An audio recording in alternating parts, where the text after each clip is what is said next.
खुशामदीद दोस्तों एक इंसान ज़्यादा से ज़्यादा कितनी चीज़ों में महारत हासिल कर सकता है? 2, 4 या 6?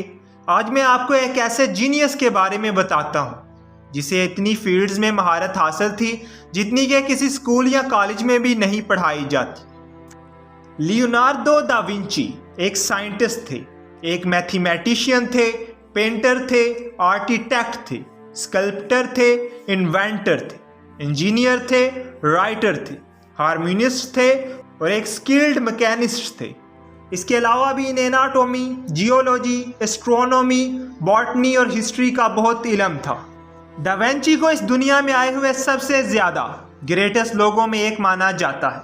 आज आप लियोनार्डो दा विंची के बारे में ऐसी बातें जानोगे जो शायद ही आपको पहले मालूम हो। नंबर 1, लियोनार्डो दा विंची एम्बीडेक्स्ट्रर थे। वो दोनों हाथों से लिख सकते थे, लेकिन हैरानगी की बात तो ये है कि वो एक टाइम में एक हाथ से लिख सकते थे और साथ ही साथ दूसरे हाथ से ड्राइंग कर सकते थे।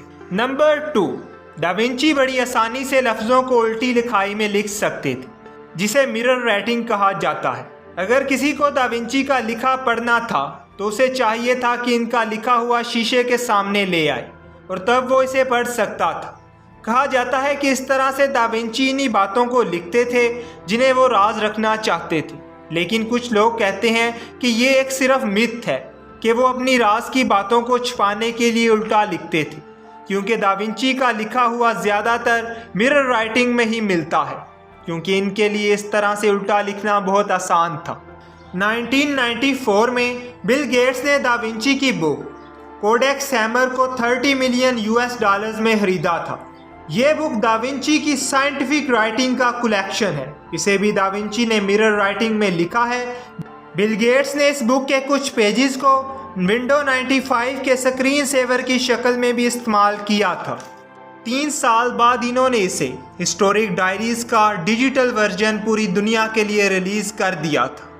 नंबर 4, यकीन करना मुश्किल है, दा विंची ने 16वीं सेंचुरी में ही कई बड़ी इजादात कर ली थी।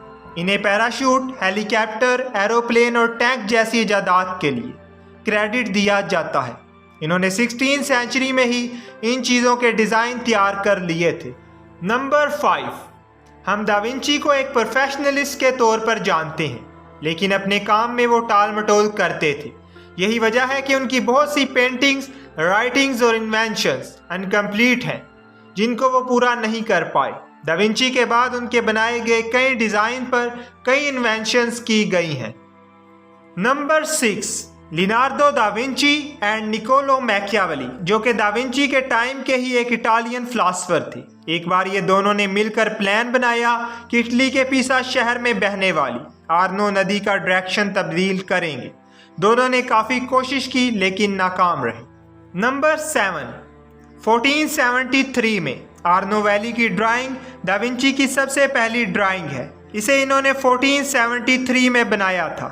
नंबर 8, दा विंची कभी स्कूल नहीं गए। सिर्फ लिखना पढ़ना सीखने के अलावा इन्हें किसी भी चीज़ की फॉर्मल एजुकेशन नहीं मिली।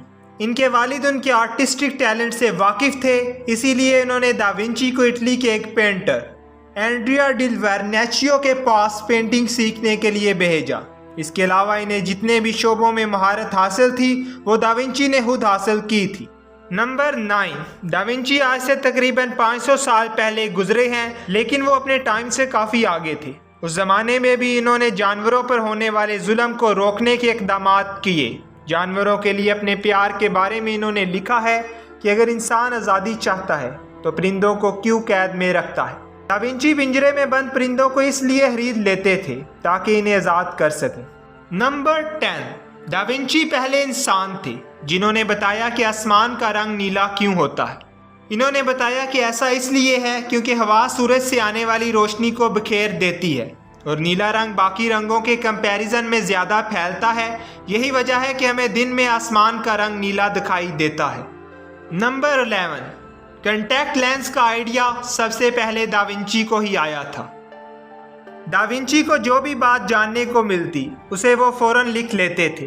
वो इटली के गांव-गांव घूमकर वहाँ की खूबसूरती के बारे में लिखते थे। अगर वो किसी इंसान के चेहरे का स्केच बनाना चाहते थे तो पूरा दिन उसके पीछे घूमते रहते थे। जिससे कि इन्हें उस इंसान का चेहरा अच्छे से याद हो जाए। फिर घर जाकर ऐसे स्केच बनाते थे जैसे वो इंसान उनके सामने ही बैठा है। वो कहते थे कि किसी भी स्कल्पटर को शीशे जैसा होना चाहिए, उसे सामने की चीज़ को हूबहू बनाना आना चाहिए। नंबर 13, दा विंची उनका सर नेम नहीं है, बल्कि विंची इटली का एक शहर है और लिनार्डो इसी शहर में पैदा हुए थे। दा विंची का मतलब होता है ऑफ विंची, यानी कि विंची शहर कहो। दोस्तों, अब तक के लिए इतना ही। ऐसी ही मज़ीद इंफॉर्मेटिव वीडियोस के लिए हमारे चैनल को सब्सक्राइब करें और बेल आइकॉन का बटन ज़रूर दबा दें ताकि नई आने वाली इंफॉर्मेटिव वीडियोस आपको मिल सकें।